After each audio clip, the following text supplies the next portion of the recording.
Hey, let me check in with Cousin Henry, chapters 16 to 20 of this 24 chapter book. Good Lord.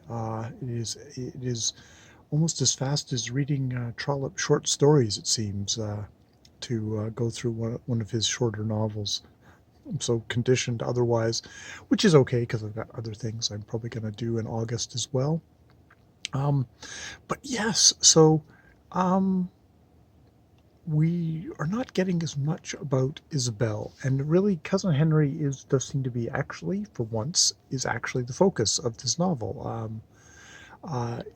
His kind of twistings and turnings and guilt and sweating and just general bumbling and indecision and fear for his immortal soul is really kind of taking full center stage here with a couple of gentlemen, um, basically kind of bringing up the rear um, with basically I can't even remember what they were now.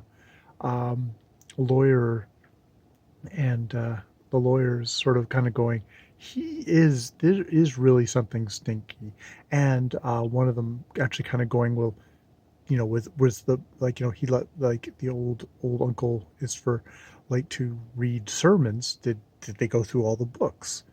And it's like, oh yeah, they took them all down from the thing. Did they shake them? I couldn't say so, which they didn't. It's like, well, we need to get in there and actually take out those, probably the sermons, and shake them. And and like, well, aren't we afraid like he's just burned it already? It's like, no, I get the sense that he's someone who won't do it until it's pretty close to close to the actual having to testify, because we're still going forward with this libel thing that the lawyer kind of forced him into doing.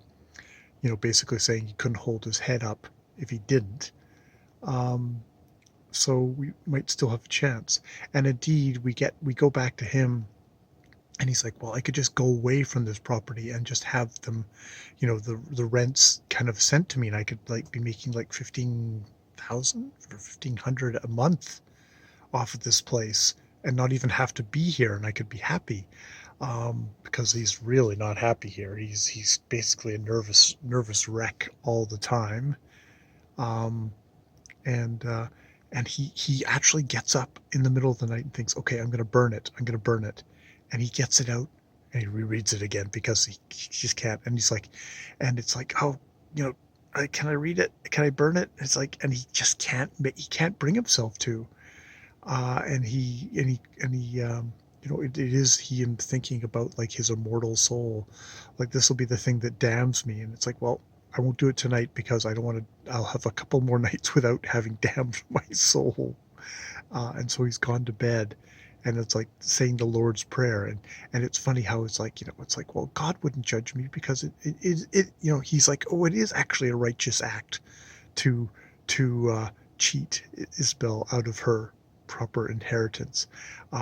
It was supposed to be for me. He just changed his mind, and it was wrong for him to change his mind. So God wouldn't judge me. And it's like talking yourself around to anything. And so yeah, at the end he goes off to sleep, and it's like, so we've got 4 more chapters where I rather think that eventually, because it's Trollope, the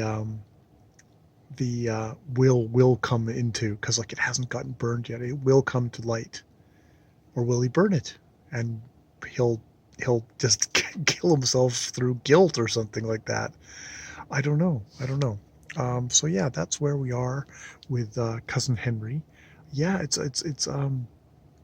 vaguely reminds me of um, kind of Dostoevsky, of just kind of this internal kind of like, oh, what am I gonna do kind of thing.